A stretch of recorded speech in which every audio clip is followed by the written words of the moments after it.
auzu billahi mina sheytaani rajim mbooloo mi ñu ngi leen di nuyu kenn ku ci nekk ci turam ak santam di leen nuyu di tàmbali nuyoo bi ci sunu wasila wi fi ngi toog nga xamante ni moom mooy sunu sëriñ ñuy tàmbali nuyoo bi ci moom di ko ziar di nuyu monsieur le maire Mor Ndiaye ñu fiy toogal nag ki nga xamante ni mooy sunu candidat Ndiogou Sow ñu ànd ko ak monsieur Amadou Nia ak Fatou Lay ak Mambay ak kii di Mass tey ñu ñëw toog fii taxaw fi taxawaayu opposition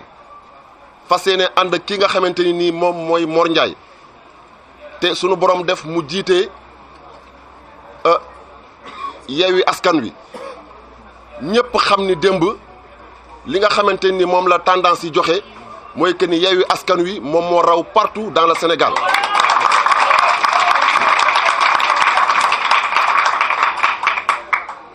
loolee nag bi mu amee am na loo xam ni dafa xew Malika gi nga xamante ni nii ni ko sunu sëriñ bi waxee sànq noonu la tëddee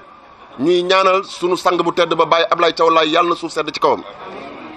ba mu ñëwee li nga xamante ni moom la sunu maam Limaamu woote woon ca la tegoon tànkam ndax dafa sunu maam Limaamu dafa ni woon na ngeen yaatal sàkke di te xam ni gan ñaa ngi ñëw te gan ñi ñooy defar dëkk bi loolee nag Baye Ablaye Thiaw bi mu ñëwee amu ci xàjj amu ci seen kenn ku ne xam ne ni boo duggee këram di nga fa fekk murit di nga fa fekk tijaan di nga fa fekk xaadar turu sëriñ bu ne da nga ko fa fekk kon moom la mu daan woote ak la mu daan wax daf ko daan dund di ko wane ci pas-pas loolee nag tax tey képp ku fi nekk opposition loolu moo la jox cër fii ci Malika nga am ko fi di ko doxal ni nga ko war a doxee ñuy wax ni nag kii nga xamante ni moom la ñu àndal muy Ndiogou Bary Sow wootewul violence doxul ci xeex doxul ci xuloo li nga xamante ni moom la yoon woote ci loolu la doon dox te ci loolu la Mor Ndiaye di dox mooy dañu gëm ni carte mooy fal nit moo ko fiy jëlee ci discipline boobu ñoom ci la ñu dox ba egsi fii nga xamante ni tey jii fii la ñu egsi ba dëgg jox leen yoon mooy que ni Yewwi Askan Wi jiitu partout dans le Sénégal ku ne xam ne Yewwi Askan moo fi jiitu loolee nag ñuy woo waa Malika di leen wax ni violence warta tax nit toog ci nguur ku ne gis na li xew démb Malika njëkkoon nañu attaqué démb kër Ndiogou Sow te defe naa ni képp koo xamante ni jàpp nga ni yow yaakaar nga ne am nga ndam waruloo jóg di violer wala ngay xeex wala ngay xuloo da ngay sukkandiku ci sa ndam bañ ko yàq kon ko amul moom mooy xeex wala muy xuloo waaye ñi am ñi ngi ni tekk toog di xaar kon ki nga xamante ni mooy wër dëkk bi nag di xeex di toj kër yi di dem ci kër sëriñ si di leen jaxase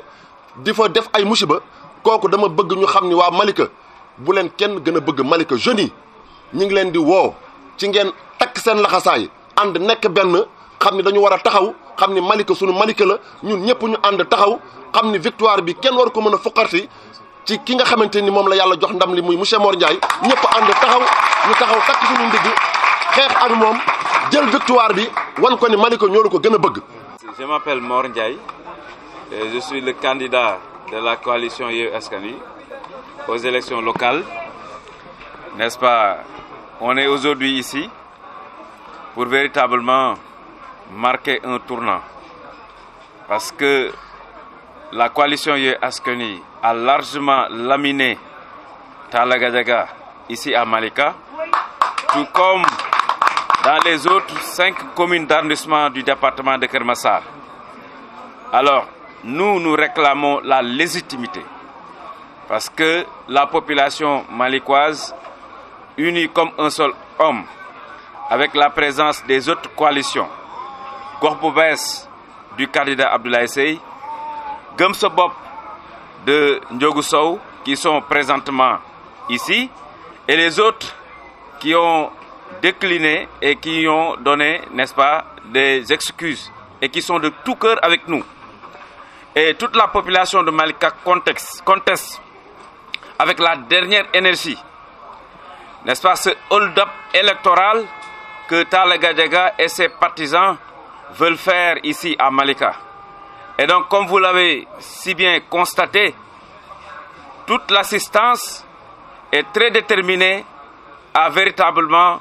barré la route à Talla Gadiaga et à sa bande. Alors donc nous disons qu'aujourd'hui, ce qui s'est passé hier, nous disons aujourd'hui que le marabout qui est ici présent, c'est Serigne Thiaw Laye,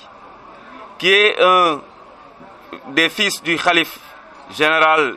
des Layènes, Serigne Abdoulaye Thiaw Laye, qui est le fils aîné ici à Malika, a donné des explications. A donné des explications techniques sur la subterfuge,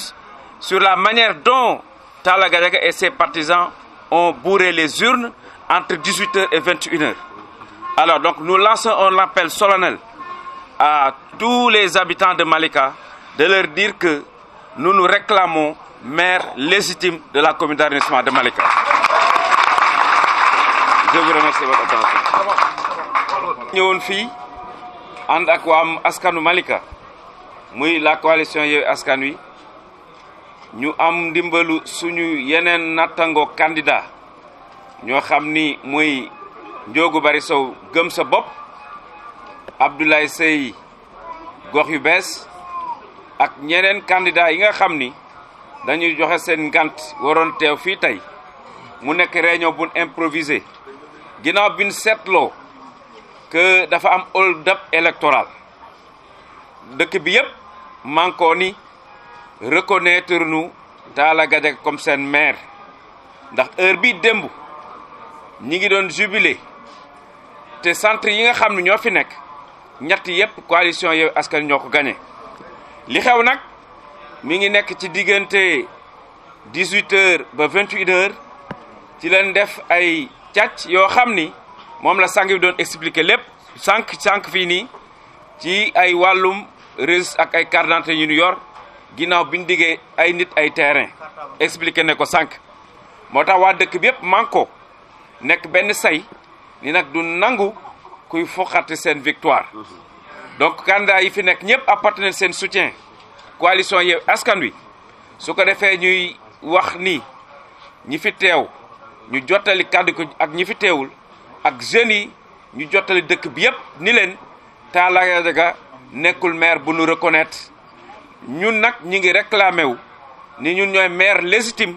boo xam ne moom la population yi reconnaître ci dëkk bi di leen di gërëm di leen sant